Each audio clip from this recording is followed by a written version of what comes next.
মোরলা মাছের চচ্চড়ি স্বাদে ও পুষ্টিতে ভরপুর এক বাঙালি রান্না, আর খেতেও তেমনি অসাধারণ হয়। গরম গরম ভাতের সাথে তো দারুণ লাগে খেতে এটা, আর খুবই সহজ একটা রান্না। অনেকে অনেক রকম ভাবে চচ্চড়ি বানায়, তো চলুন দেখে নিন আমি কিভাবে এই মোরলা মাছের চচ্চড়িটা বানাই। Hi guys, welcome back to my YouTube channel রাখি রান্নাঘর।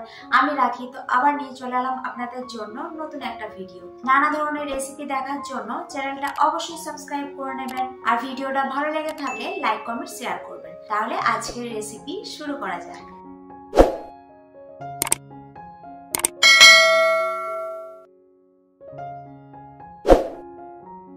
তো হাই গাইস, মোরলা মাছের চচ্চড়ি বানানোর জন্য এখানে নিয়ে নিচ্ছি আমি মোরলা মাছ।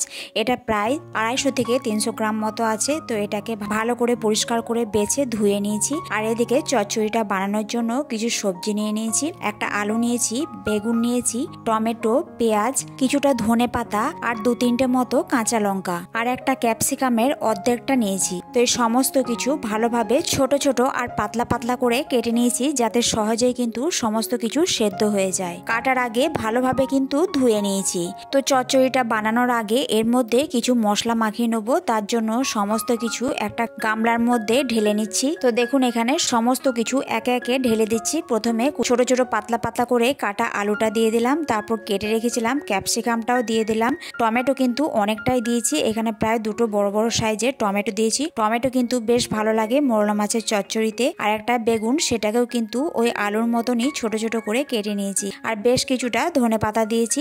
এবার এর মধ্যে কিছু মশলা মাখিয়ে নিচ্ছি। স্বাদ মতো দিয়ে দিলাম নুন, প্রায় 1 চামচ মতো। এখানে হলুদ গুঁড়ো 2 চামচ মতো দিয়ে দিলাম। 1 চামচ ধনে গুঁড়ো, 1 চামচ জিরে গুঁড়ো, আর 1 চামচ লঙ্কার গুঁড়ো, আর কিছুটা দিয়েছি আদা রসুন বাটা। আর এখানে সর্ষে তেল কিন্তু বেশ কিছুটা পরিমাণ দিয়ে দিচ্ছি। আর এই চচ্চড়িটা সর্ষে তেলে রান্না করলে সব থেকে বেশি স্বাদ হয়। তো এখানে প্রায় আমি 5 চামচ মতো দিয়ে দিলাম সর্ষে তেল। এবার সমস্ত কিছু বেশ ভালোভাবে মাখিয়ে নিতে হবে মশলাগুলো। তো দেখুন এখানে সমস্ত কিছু মশলা দিয়ে আলু, পেঁয়াজ, টমেটো সমস্ত কিছু বেশ ভালোভাবে মাখিয়ে নিয়েছি। মাছটা আগে দিইনি, কারণ মাছটা গলে যাবে, তাই মাছটা সবার শেষে অ্যাড করলাম। আর মাছটা দেওয়ার পর সামান্য একটু নুনও দিয়ে দিলাম। তো এই মাছটা দিয়ে বেশ হালকা হাতে এবার ভালো করে একটু মিশিয়ে নিচ্ছি। এই যে দেখুন ভালোভাবে কত সুন্দর মিশিয়ে নিয়েছি। এবার কিন্তু চচ্চড়িটা শুরু করব। রান্না করার জন্য একটা কড়াই বসিয়ে দিয়েছি, আর কড়াই ভালোভাবে গরম হলে তার মধ্যে ওই 2 চামচ মতো সর্ষে তেল দিয়ে দিলাম। সর্ষে তেলটা ভালোভাবে গরম করে নেওয়ার পর ফোড়নে দেবো গোটা জিরে 1/2 চামচ মতো। তো ফোড়নটা দিয়ে কয়েক সেকেন্ড এটাকে ভালো করে নেড়ে চেড়ে বেশ ভালো করে ভেজে নেবো। এই যে মাখিয়ে রেখেছিলাম সমস্ত কিছু কড়াইয়ের মধ্যে দিয়ে দিচ্ছি। কড়াইয়ের মধ্যে দিয়ে 2-3 বার এটা ভালো করে নেড়ে চেড়ে দিলাম। বেশি নাড়া যাবে না, বেশি নাড়লে কিন্তু এটা গলে যাবে। এটা 5 মিনিট মতো ভালো করে নেড়ে নিয়ে এর মধ্যে পরিমাণ মতো জল দিয়ে দিলাম। পরিমাণ মতো জল দিয়ে ভালো করে এটাকে মিশিয়ে দিলাম।